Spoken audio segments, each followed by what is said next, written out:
Welcome back guys. Today we're looking at one of the greatest race cars of all time, the Ford GT40. And this is not just a normal GT40, it's a 1967 Mark III prototype from the New York Motor Show, making it a historic and very special car.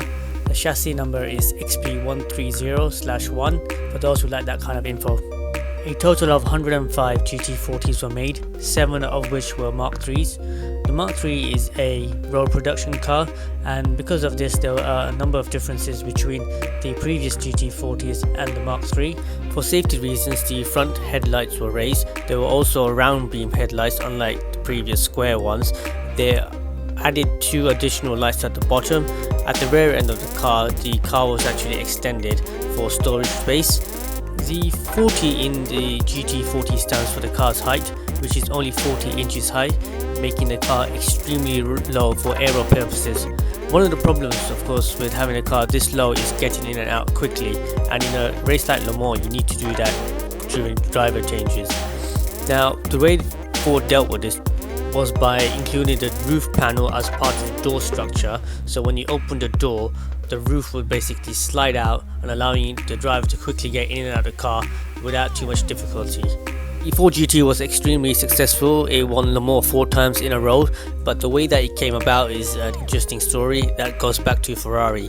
Enzo Ferrari had agreed to sell his company to Ford, but at the very last minute he walked out, and the reason is that he would have lost control of the day-to-day control of his racing team, and that was unacceptable for him.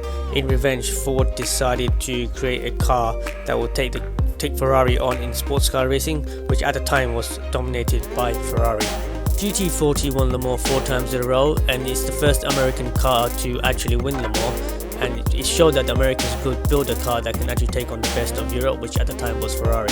This car is so important to Ford that to celebrate its 100th anniversary it launched the Ford GT, which is basically a 21st century version of the Ford GT40. And in 2016 Ford launched the latest version of the GT.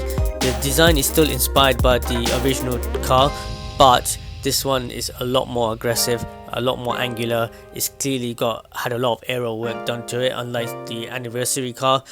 The engine is not a V8, it's a V6 EcoBoost, and the car has already been successful on the track. It beat Ferrari in the 2016 Le Mans in the GTE Pro class after exactly 50 years of beating them in 1966, which is pretty impressive.